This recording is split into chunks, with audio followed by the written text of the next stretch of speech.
नमस्कार साथियों, जय हिंदी, जय भारत, वंदे मातरम। एक बार फिर स्वागत है आपके favourite YouTube channel all India job news 0.2 के यूट्यूब चैनल के ऊपर। साथियों, बहुत दिनों से मैं वीडियो नहीं बना पा रहा था क्योंकि कुछ जैसे काम वगैरह थे, जिस कारण से मैं वीडियो नहीं अपडेट दे रहा था। पर आपके कल से मेरे पास कुछ अपडेट्स आई है, उसी को लेकर मैं आज की इस वीडियो के अंदर बात करने वाला हूँ। आईटीबीपी आईटीबीपी की सबसे पॉपुलर भर्ती जिसका नाम है किचन स्टाफ भर्ती, उस भर्ती को लेकर क्योंकि बहुत सारे कैंडिडेट्स के डाउट्स थे, बहुत सारे कैंडिडेट्स बोल रहे थे क्या फिजिकल होगा कि नहीं होगा, क्या होगा क्या नहीं होगा, सारी इंफॉर्मेशन दूंगा। क्योंकि आईटीबीपी ने सबसे पहले अपनी वेबसाइट से आपके आईटीबीपी किचन सर्विस भर्ती का आपका एडमिट कार्ड हटाया। तो इसको लेकर बहुत सारे बोल रहे थे कि आपके यहाँ पर जो फिजिकल है वो अभी आपके पोस्टपोन होंगे, वो होंगे, एडमिट कार्ड दोबारा आएगा। तो उसको लेकर सारे डाउट आपके क्लियर करने वाला हूँ। कौन कौन से डॉक्यूमेंट्स लग रहे हैं, क्या हो रहा है, क्या नहीं हो रहा, कौन से सेंटर पर फिजिकल चालू हुआ है, कौन से सेंटर पर कब फिजिकल चालू होगा, तो सारी इन्फॉर्मेशन एक एक स्टेप बाय स्टेप देने वाला हूं। तो ध्यान से इस वीडियो को देखिए और वीडियो को शेयर। और यदि आप आईटीबीपी कांस्टेबल किचन सर्विस भर्ती की यदि आप तैयारी कर रहे हो तो सबसे पहले तो आप इस all India job news 0.2 YouTube channel को सब्सक्राइब करोगे। साथ ही बता दूं आपके लिए नोट्स तैयार हो रहे हैं। आपको वो नाम मात्र के शुल्क में आपको नोट्स मिल जाएंगे जो आईटीबी किचन स्टाफ भर्ती के लिए रामबाण साबित होने वाले हैं। अब बात कर लेते हैं आईटीबीपी किचन स्टाफ भर्ती को लेकर बहुत सारे कैंडिडेट्स के और भी डाउट आ रहे थे। तो सबसे पहले तो बात कर लेते हैं क्या सेंटर पे फिजिकल स्टार्ट हो चुका है। तो मैं आपको बोल रहा हूं, हाँ, आईटीबीपी किचन सर्विस भर्ती देहरादून सेंटर आपका कल फिजिकल था। 29 तारीख को आईटीबी देहरादून के अंदर फिजिकल था। यह आप ध्यान रखना, किचन स्टाफ भर्ती का एक ही दिन था, उसी दिन लास्ट, उसी दिन फर्स्ट आईटीबी किचन स्टाफ भर्ती, ठीक है ना। यह आप ध्यान रखना। देहरादून में आपका कल आपके फिजिकल हो चुके किचन स्टाफ का। और एक चीज़ और बता दूं, ये नहीं है कि अकेले आपका किचन स्टाफ भर्ती का है, इसमें आपका सफाई कर्मचारी का हो रहा है, इसमें आपका साइड में आपका जो पॉइनर वाली भर्ती है उनका भी सबका हो रहा है।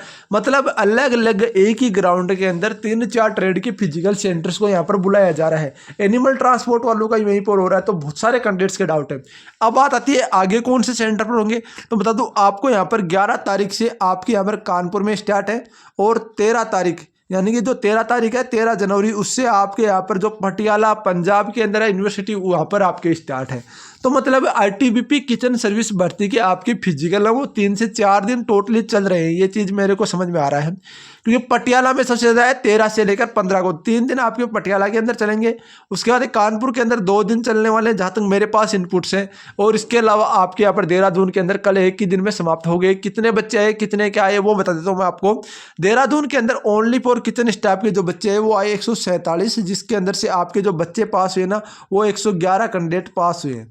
111 कैंडिडेट किचन स्टाफ भर्ती के फिजिकल क्वालिफाई किया है, ये आप ध्यान रखना।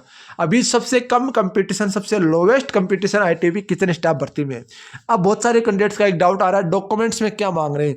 देखो, डॉक्यूमेंट्स में मांग रहे हैं, उससे पहले आईटीबीपी क्या बोल रही है, आईटीबी ने आपको फॉर्म भरते वक्त क्या बोला, वो चीज़ें मैं आपको थोड़ी सी दिखाना चाहता हूँ तो आपके डाउट क्लियर हो जाए, आप मेरे ऊपर सवाल खड़ा ना कर पाओ। क्योंकि मैं सीधी स्पष्ट बात बोलता हूँ आपको।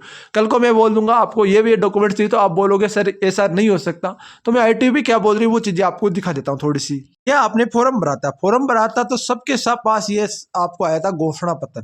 जिस घोषणा पत्र में क्या दिया गया है, मैं देखो यहाँ पर, देखो ध्यान रखना, मैंने भारत तिब्बत सीमा पुलिस बल के कांस्टेबल किचन सर्विस भर्ती 2024 की अधिसूचना को ध्यान से पढ़ा और इस पद के लिए आवश्यक सभी पात्र मापदंड, शैक्षणिक योग्यता, आयु, शारीरिक, चिकित्सा मापदंड, व्यवहार का अनुभव को पूरा करता हूं। मैंने मेरे द्वारा दिए गए नोट को पढ़ा और समझा और मैं इसे सहमत हूँ। ठीक है, इसके बाद दोबारा क्या लिखा है, मैं अद्वैत घोषणा करता हूं कि तिब्बत सीमा पुलिस वेबसाइट द्वारा दी गई जानकारी मैंने ध्यान और विश्वास के अनुसार सही है। इसमें द्वारा कुछ भी छिपाया नहीं गया। मुझे इस तथ्य की जानकारी है कि मेरे द्वारा दी गई जान चाहे अनजाने या जाने में गलत पाई जाती है तो मुझे कानून के अनुसार परिणाम भुगतने होंगे। मेरे द्वारा दिए गए सभी लाभ वापस ले जाएंगे और मेरी उम्मीदवारी को रद्द कर दिया जाएगा। मैं इसके लिए स्वयं जिम्मेदार रहूंगा। मैं ये समझता हूं कि भर्ती प्रक्रिया किसी भी स्तर पर मुझे चिकित्सा अधिकारी बोर्ड के अनुचित संसाधनों का उपयोग करते पाया जाता है तो मुझसे कदाचार लिप्त पाया जाता हूं तो चिकित्सा अधिकारी मेरी भर्ती में आपका स्वविवेक से रद्द कर सकता है। अब ये बात आपको क्लियर हो गई होगी। देखो, क्लियरिटी की बात क्या है, बहुत सारे कैंडिडेट्स के डाउट हो रहा है लास्ट डेट से पहले का सर्टिफिकेट चाहिए क्या।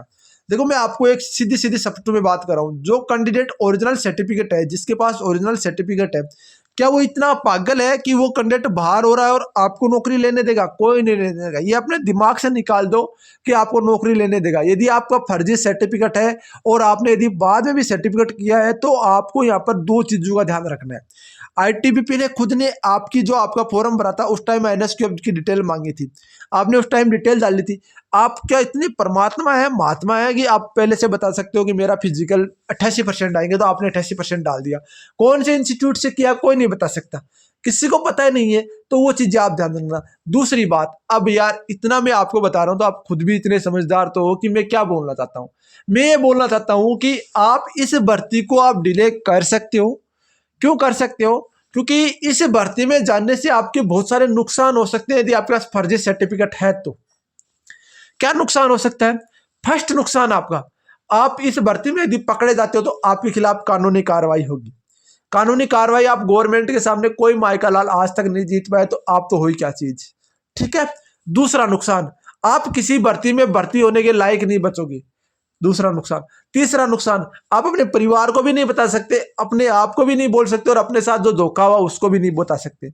चौथा नुकसान, ये भी आप ध्यान रखना, जो आईटीबीपी यहाँ पर कानूनी कार्रवाई कर सकती है उसके तहत आपको बहुत कुछ झेलना पड़ सकता है। तो ये चीजें आप ध्यान देना। तो आपको जो सर्टिफिकेट्स वगैरह है वो ओरिजिनल होने चाहिए, और ओरिजिनल कब के होने चाहिए? तो लास्ट डेट से पहले के आपके सभी होने चाहिए।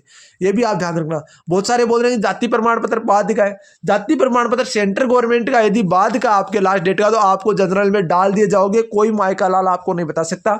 और यदि पहले का है तो आपको कोई माई का लाल आपको यहाँ पर जनरल में नहीं डाल सकता, अपनी कैटेगरी का आप ले सकते हो।